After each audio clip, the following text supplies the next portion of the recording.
Évangile de Jésus-Christ selon saint Jean. En ce temps-là, Jésus arriva à une ville de Samarie appelée Sychar, près du terrain que Jacob avait donné à son fils Joseph. Là se trouvait le puits de Jacob. Jésus, fatigué par la route, s'était donc assis près de la source. C'était la 6e heure, environ midi. Arrive une femme de Samarie qui venait puiser de l'eau. Jésus lui dit : « Donne-moi à boire. » En effet, ses disciples étaient partis à la ville pour acheter des provisions. La Samaritaine lui dit : « Comment, toi, un Juif, tu me demandes à boire ? À moi, une Samaritaine ? » En effet, les Juifs ne fréquentent pas les Samaritains. Jésus lui répondit : « Si tu savais le don de Dieu, et qui est celui qui te dit : Donne-moi à boire, c'est toi qui lui aurais demandé, et il t'aurait donné de l'eau vive. » Elle lui dit : « Seigneur, tu n'as rien pour puiser, et le puits est profond. D'où as-tu donc cette eau vive ? Serais-tu plus grand que notre père Jacob, qui nous a donné ce puits, et qui en a bu lui-même avec ses fils et ses bêtes ?» Jésus lui répondit : « Quiconque boit de cette eau aura de nouveau soif. Mais celui qui boira de l'eau que moi je lui donnerai n'aura plus jamais soif.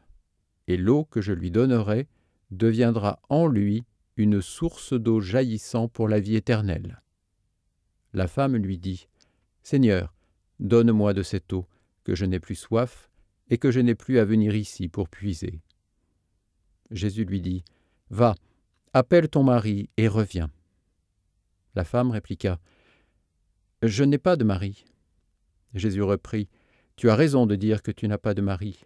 Des maris tu en as eu 5, et celui que tu as maintenant n'est pas ton mari. Là, tu dis vrai. » La femme lui dit : « Seigneur, je vois que tu es un prophète. Eh bien, nos pères ont adoré sur la montagne qui est là, et vous, les Juifs, vous dites que le lieu où il faut adorer est à Jérusalem. » Jésus lui dit : « Femme, crois-moi, l'heure vient où vous n'irez plus ni sur cette montagne, ni à Jérusalem pour adorer le Père. Vous adorez ce que vous ne connaissez pas. Nous adorons ce que nous connaissons, car le salut vient des Juifs. Mais l'heure vient, et c'est maintenant, où les vrais adorateurs adoreront le Père en esprit et vérité. Tels sont les adorateurs que recherche le Père.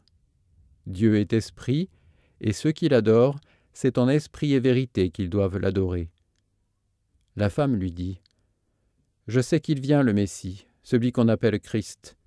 Quand il viendra, c'est lui qui nous fera connaître toutes choses. » Jésus lui dit : « Je le suis, moi qui te parle. » À ce moment-là, ses disciples arrivèrent. Ils étaient surpris de le voir parler avec une femme. Pourtant, aucun ne lui dit : « Que cherches-tu ? » ou bien « Pourquoi parles-tu avec elle ?»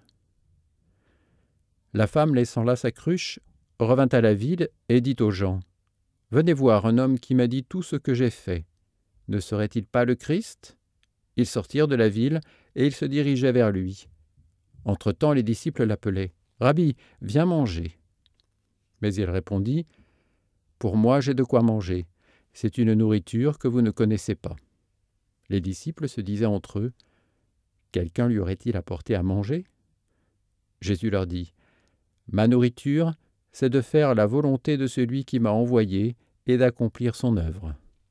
Ne dites-vous pas : encore 4 mois et ce sera la moisson ?